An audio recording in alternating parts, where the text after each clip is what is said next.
From the John C. Hench Production Arts Studios in Peoria, Illinois, VideoMax Limited presents Midstate Magazine with your hosts, Kayla Neitz and Kyle Peck. News with Aaron Morden and Danielle Kayimski, featuring your Midstate reporting team. Sports with Katrina Baumgartner. Get Real with Nikki Garabrandt. Stephanie Robbins is on the beat. State of the Arts with Brooke James. Rebecca Williams is in the spotlight. Anna Tassi takes us about town. And About Crew with Noel Mefford. And now, from America's friendliest city, Midstate Magazine. Take it away, kids. Good evening and welcome to a new season of Midstate Magazine. I'm your host, Ricky Hendon. And I'm Melody Mercado. Thank you all so much for coming out and joining us for the spring 2015 edition of the show. We've got so much good stuff for you, and we're really excited to be here. So first and foremost, what we like to do in this segment is just talk about some of the biggest stories in the news. And obviously, one of the biggest things of all is the Super Bowl, Yes. Melody. Yes. What were your thoughts on this year's Super Bowl? You know, I have to say, I don't really watch the Super Bowl for the football. I really watch it more for the halftime show and the commercials. I thought the halftime show was pretty interesting. Katy Perry and Miss Elliott. Oh yeah, I mean, anytime you come in on a giant mechanical lion, that's always, you know, pretty crazy. And then Missy, who knew Missy, like that's everyone thought she was a new artist, and who would have known? Unbelievable. Great time though, I really enjoyed it. I did too. And now it's time to check in with the news team. Good evening. Welcome to a new season of Midstate Magazine. I'm Aaron Morden. And I'm Danielle Kayimski. Let's take a look at the news. 2014 was Earth's hottest year on record, and the World Meteorological Organization thinks this year will continue to get hotter. Global temperatures have been steadily increasing since 1979, making 2014 the 38th consecutive year with record high temperatures. According to climate tracking sources, over 90% of human-induced global warming goes to the oceans, a key reason surface temperatures haven't appeared to warm as quickly. 2015 is predicted to shatter even last year's record, continuing the rising trend. Tremont School District is one of 15 in Illinois trying new ways to teach elementary school students math. In this new, innovative curriculum, students are working together and using visual aids and real-world concepts to teach practical applications of topics taught in the classroom. This is intended to be a new way for school districts to adapt to the new Common Core state standards without a complete upheaval of curriculum, which may prove to be difficult to elementary teachers. Peoria County officials are in the process of drafting a long-range plan to help the community increase its recycling and sustainability efforts. According to the Peoria Journal-Star, if garbage continues to fill the landfill at the rate it is right now, it could reach its limit within the next 10 years. The district hopes to have 50% of all residents and companies recycling in 5 years. Bradley men's basketball member Warren Jones was arrested Thursday morning for obstruction of identification and criminal trespass at Big Al's in downtown Peoria. Jones, the current leading scorer, described as the go-to guy and quite coachable by Peoria Journal-Star's sports editor Kirk Wessler, was allegedly in possession of a fake identification at an adult establishment along with his teammate Kadarrell Bell. Coach Gino Ford publicly apologized for the incident and said he would closely follow all disciplinary procedures. The amount of money the Peoria School District spent to take students to a Bradley basketball game was questioned during Monday's school board meeting. A retired teacher at District 150 questioned how the trip promotes college readiness, while the superintendent argued that the trip is intended to demonstrate all the areas of college. The superintendent would not comment to reporters. After the State of the Union address, President Obama spoke with 3 YouTube content creators who together have almost 14 million followers. Although the stars are commonly considered to be for entertainment value, serious subjects were discussed, such as African-American relations with police, the new controversial usage of drones, and Boko Haram, a Nigerian terrorist group. The interviews are still speaking controversy, particularly around YouTube creator Glozell Green, a comedian whose video of her in a bathtub filled with cereal is causing some to question her credibility. Others argue that the president is simply trying to reach out to his younger audiences. Now let's go to Katrina for sports. Thanks, Danielle. 10 years removed from his last Super Bowl win, Tom Brady wasn't letting this one slip away. The brilliant Brady needed a huge play by an undrafted rookie to preserve New England's 28-24 Super Bowl victory over Seattle on Sunday night. But Brady's imprint was all over the Patriots' sensational fourth-quarter rally for their fourth NFL championship of the Brady-Bill Belichick era. The Patriots had to survive a last-ditch drive by the Seahawks, who go to the one, helped by a spectacular juggling catch by Jermaine Kearse. Then Malcolm Butler stepped in front of Ricardo Lockett to pick off Russell Wilson's pass and complete one of the wildest Super Bowl finishes. The potential shift to a 3-4 front hasn't tempered Jared Allen's enthusiasm about Chicago Bears' hiring of new head coach John Fox and defensive coordinator Vic Fangio. It's unknown how Allen might fit in Chicago's new defensive scheme in 2015, but the new coaching staff shouldn't have trouble finding new ways to best utilize the 5-time Pro Bowler's pass rushing skills. While most signs point to the Bears shifting to a 3-4 front, there's a chance the club could show some hybrid looks in 2015, as it's uncertain how quickly the personnel department can totally turn over the roster to fit the scheme. The baseball world gathered to remember one of the most positive, happy, and kind-hearted players ever to wear a Chicago Cubs uniform. The memorial for Ernie Banks on Saturday morning in Chicago was most definitely a celebration of his life and friendly attitude. Speaker after speaker reminded the crowd of baseball and political dignitaries, along with hundreds of fans in attendance and many more watching on television, that Banks was always what he appeared to be, happy-go-lucky with an ever-positive attitude about life and the Cubs. Almost every remembrance came with one of his famous sayings, most notably, "Let's play two." That's all for sports. Back to you, Danielle. Thanks, Katrina. A documentary photo project, Humans of New York, raised over $1 million in their fundraiser, Let's Send Kids to Harvard, raising money for a middle school in Brownsville, New York, the neighborhood with the highest crime rate in the city. The campaign was inspired by a young man named Vidal, who was originally featured on the popular Facebook page, commenting on his inspiring principle. The fundraiser exceeded its goal of $100,000 by over 10 times the amount. Funds over $700,000 will be used to start a scholarship for graduates of the middle school in Vidal's name.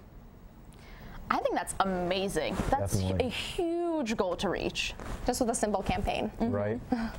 Well, that's all for news for the week. I'm Katrina Baumgartner. I'm Aaron Morden. And I'm Dil Haimski. Have a great night, and be sure to join us next week. Thanks, news team. You know, it is extremely unfortunate about the Warren situation with the Bradley basketball team. You know, the possibilities of what could have happened if he was playing with the game against Wichita, since they only lost by 3 points. Yeah, I mean, that would have been amazing if we had him. I mean, you would think that a player like that would make just a 3-point difference, maybe on national TV for beating like a great team like Wichita. So it would have been nice, but it happens. You know, we all make mistakes. But sticking with the sports theme, the Super Bowl, going back to that, Yes. those commercials. Everyone's oh, man. favorite part. Oh yeah, absolutely. So what was your favorite commercial? I have to say my favorite commercial was put on by Dove, and it was inspiring girls to have more confidence in themselves. Okay. And it's, especially at a young age, because now people are finding that especially younger girls are having problems with confidence. And I think it's important to let younger girls know that be proud of yourself, of who you are.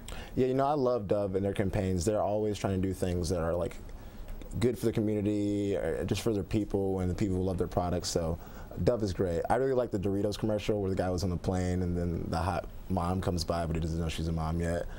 So that one was a lot of fun. But let's see where they took us on About Town for this segment. Not even the snow and cold can keep some dog owners away from letting their furry friends come out and play. Let's see why Laura Bradley Park is the place for dogs year-round.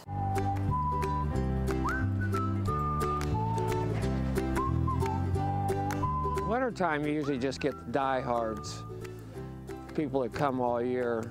It's just a place where they can get socialized and play with other dogs and kind of run around. You don't have to have the leash on them. They get to exercise, and like I said, socialization's a big thing. So that they're not aggressive to other dogs, and they get used to people too. Mine are so used to people, I don't think they'd be very good watchdogs anymore. They're too friendly. Dogs are commonly referred to as man's best friend. For David, life without his dogs would just not be the same. I just love dogs, so I've always been a dog person. And they're kind of like my kids. All my kids grew up, so they're kind of like my kids now. These two are spoiled rotten. One's a German Shepherd and the other one's a Husky German Shepherd mix. So they're built for cold weather. Dogs come into our lives to teach us about patience and love. Whether you're a dog lover or not, there are countless benefits to having a furry friend. Well, they say it's proven that it's better for your health, your blood pressure. I think you should always have a dog. For Midstate Magazine, I'm Taylor Hurnett. Thanks, Taylor. Well, you've got to love that segment. I mean, who doesn't love dogs, right? I am a huge, huge dog lover. Oh, yeah. Same here. Speaking of which, there's some great dogs up for adoption right now at the Peoria Humane Society. I've been there a couple times for various reasons, and if you get the chance to go out there, definitely take a look, consider adopting a life. And I think it's extremely important that when people consider adopting an animal, you know, you don't always have to go for maybe a puppy or a kitten. Mm-hmm. There's the majority of the population in animal centers such as that mm-hmm. are older animals, and they're just as loving as puppies or kittens. And I just hope people give the older animal community a chance to show love and to be adopted by a great family. Absolutely, because I mean they're just as loving as the young dogs, and especially during this time of the year, during the winter specifically, they get a lot of dogs in, a lot of strays or whatever, and so you know, love them to death. Do you have any other animals that you love? I do. I have a schnoodle. He's a white curly-haired dog, and okay. he's half poodle, half schnauzer, and he looks like a puppy, and he's 9 years old. Oh. But he's the cutest thing. That's awesome. That's awesome. Well, now let's check in with Kyle on Get Real. Good evening, and welcome to Get Real. I'm Kyle Peck. The new Focus feature film has been winning over critics and audiences alike. This week, we take a look at the biographical drama, The Theory of Everything. Leave me now. The film follows the life of famous physicist Stephen Hawking, played by Eddie Redmayne. Redmayne has not given a genuine performance since the musical film Les Miserables. The film not only follows the arc of Stephen's life, but also emphasizes the chemistry between him and Jane Wilde, played by Felicity Jones. They fall in love soon after Hawking is diagnosed with Lou Gehrig's disease at the age of 21. I want us to be together for as long as we've got, and if that's not very long, well then that's just how it is. It'll have to do. You don't know what's coming. It'll affect everything.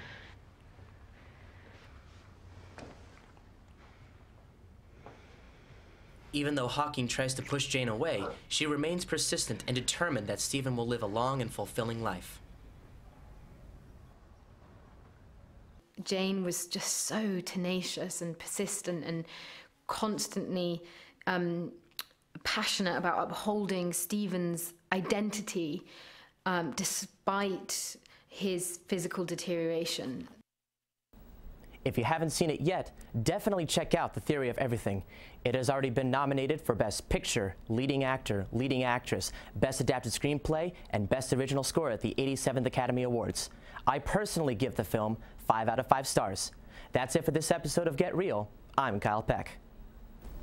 Thanks, Kyle. I have to say, I'm really looking forward to seeing that movie soon. It really does pull on my heartstrings a little bit. Especially after seeing that. Of course. Yeah. And so, what are some movies that you're looking forward to seeing, or some great movies that you've seen lately?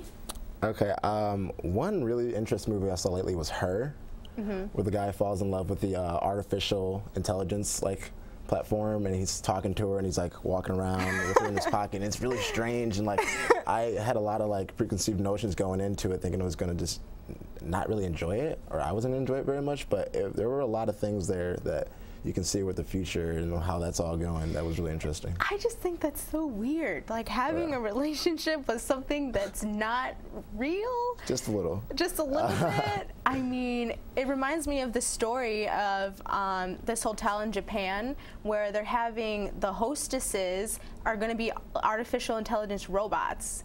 and they will check people in, bring their bags to their rooms, make them coffee, and they have like this permanent awkward smile on their face, and they have like programmed reactions such as awkward giggles or sighs.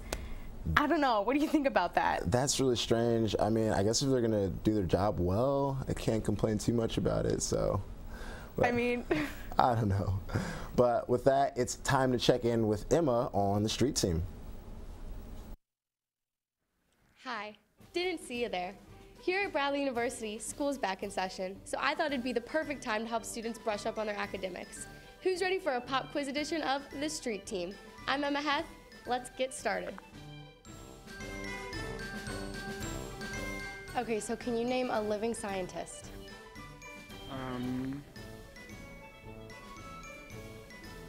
Like what kind of science? Any kind? Yes. Albert Einstein. He is not living. He died a really long time ago. And can you name a living scientist? Living. And can you name a living scientist?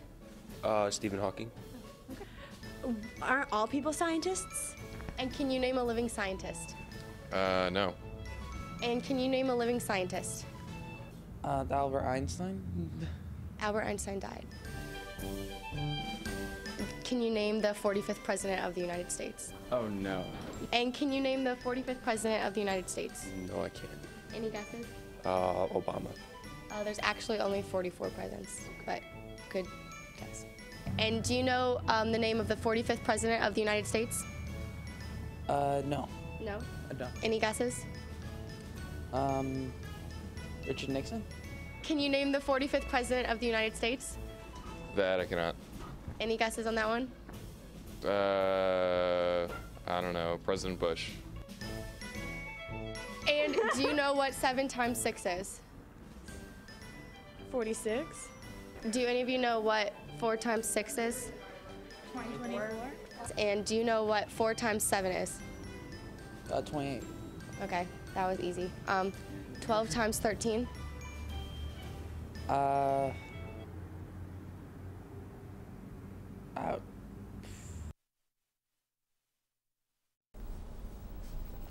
All right, and thanks, Emma. You know, I actually used to host that segment a couple years back, and it was a ton of fun because everyone would be so caught off guard and just ask them these crazy questions that sometimes they didn't know the answers to, but it's a lot of fun. And so you go up and ask just people on the street around campus any questions that has to do with the theme of the show that week? Yeah, I mean, it's pretty much everyone on campus who's willing to do it. You just give them a shot, and it's a lot of fun. Like one of the most fun reactions I've gotten was from a kid. We had a baseball segment on the World Series, and I had a bat, and I was like, "Show me your best like home run celebration." And so he took it to the next level where he swung, and he like flung the bat, like almost hit somebody because he was on camera, and you gotta look good on camera. So I really missed that segment. It's a lot of fun.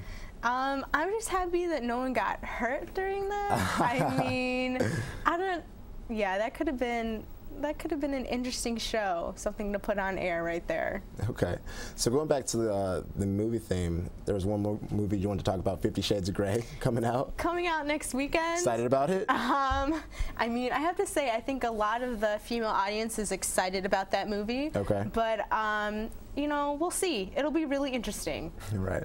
But let's check in with Jalen and our special guest on State of the Arts. Hello and welcome to State of the Arts. I'm your host, Jalen Cook. Today we would like to welcome singer and songwriter Sarah Dillard. She specializes in acoustic and folk music using mainly the guitar, piano, and ukulele. She has played in many venues including restaurants, variety shows, wedding bars, and weddings, bars, and special events. Welcome to the show, Sarah. Thank you, Jalen. How are you doing tonight? Oh, I'm doing so well. It's great to be here. Thanks for inviting me. Oh, no problem. Glad you can join us. So what are you going to be sharing with us tonight? Tonight I'm sharing with you one of my more recent original tunes. It's called Dead Heat Part 2 because there's a Part 1, but you'll have to see me live to hear the first one. So. Okay, so this is like the sequel to that song. Yes, it's my first attempt at the blues. If you are interested in hearing it with a live band or harmonica, you can check me out at a live location for a full band. So. Awesome. So when it comes to like your creative process, like how do you, you know, write the songs that you perform on a regular basis? Sometimes I just like to make up stories to make me feel better, and most times it's just writing about stuff that's happening right here, right now. I'm not a good talker. I'm not good at talking about my feelings, but I can sing about them, so it helps me to get it out that way. Okay. So your bio mentioned that you performed in like various venues around town. Do you like, what kind of places have you performed in? Oh, can I list names? Is that okay? Go for it. Great news. Red Barn Open Stage every Tuesday and Friday. Don't miss it. Kenny's West Side Pub, Sky Harbor Steakhouse, Noir on Prospect, both Oliver's locations. And I'm sorry I have to cut it off, but I love everyone else who books me. Thank you so much for your support. All right. Well, the floor is yours, so take it away. Thanks so much.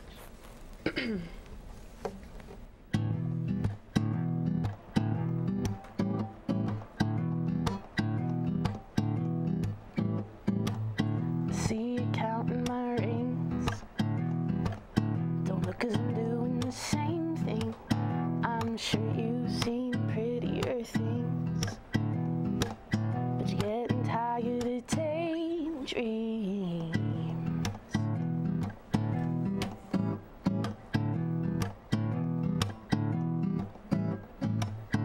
Yes, I know your game. You caught me playing the same one. But do you know my name? Haven't you heard I'm a strange one? You're trying to cross me off of your list.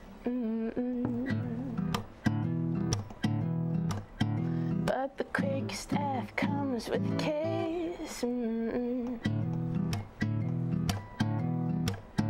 when they bury you, they'll have to shoot the devil away.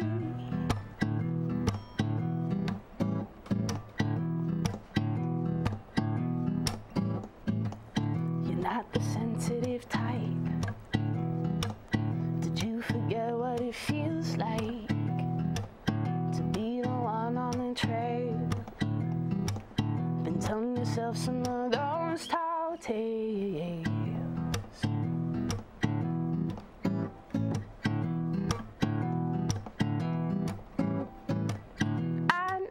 You ain't sweet,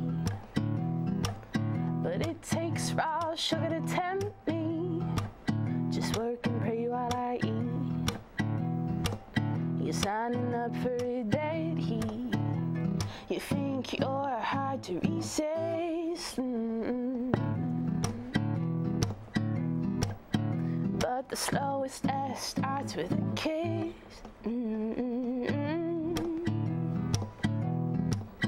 When they bury you, they'll have to shoot the devil away.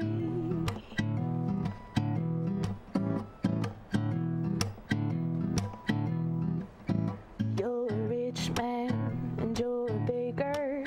Oh, what a big man, you're trying to take her. Run, run, run, but she sure can't hide. You're old to talk, man, but you're the talker. Pick up a sweet thing so you can drop her. Run, run, run, but you sure can fly. You're just so hard to resist. But the quickest death comes with a kiss. And when they bury you, they'll have to shoot the devil away.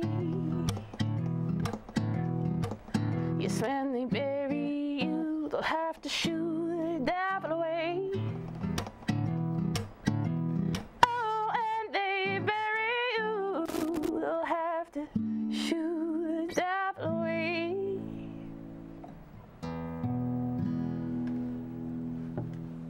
Awesome. Well, that was superlative, Sarah. Oh, thanks so much, Jalen. Thanks for coming in. It was my pleasure. Well, that's all we have for State of the Arts this time.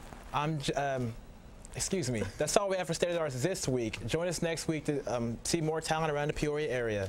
I'm your host, Jalen Cook.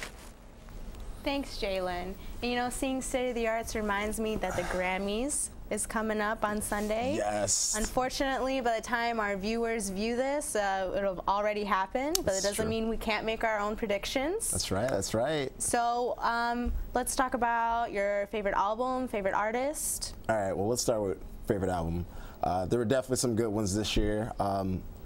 You had Beyonce's Beyonce, Sam Smith's In the Lonely Hour, Ed Sheeran's X, like so many good ones. Like 2014 was a great year for music, but in my personal opinion, I think Beyonce should win it because, I mean, even though she dropped it in 2013 with no publicity, the songs ran all the way through the year. And you know, I mean, it's Beyonce, so I think it's like, how can you not? Yeah. And every single track on that album was amazing. Right. And you know, usually artists only get maybe 1 or 2 hits out of a full album, but every single track on that album just went huge. Everyone was listening to it. And speaking of that, Drunken Love, that might be the song of the year, up there with... You know, I can see it. I can see it happening. Yeah, what are some other songs you think could possibly win it this year? I really like Latch by Disclosure with featuring Sam Smith. Of course. I love that song. I just think it's so catchy, and I never ever get tired of it. And Sam Smith in general, I'm hoping maybe he'll win a couple categories. Oh, I think so. I think there's more than a good chance. I'm hoping. I mean, his voice is so unique, and he's such a genuine person that I'm just hoping he wins it big. I had a total hipster moment. I found him, I started listening to his music like a little while before he blew up, and I was so happy. I was like, I told you guys this guy was going to be amazing. He's so good.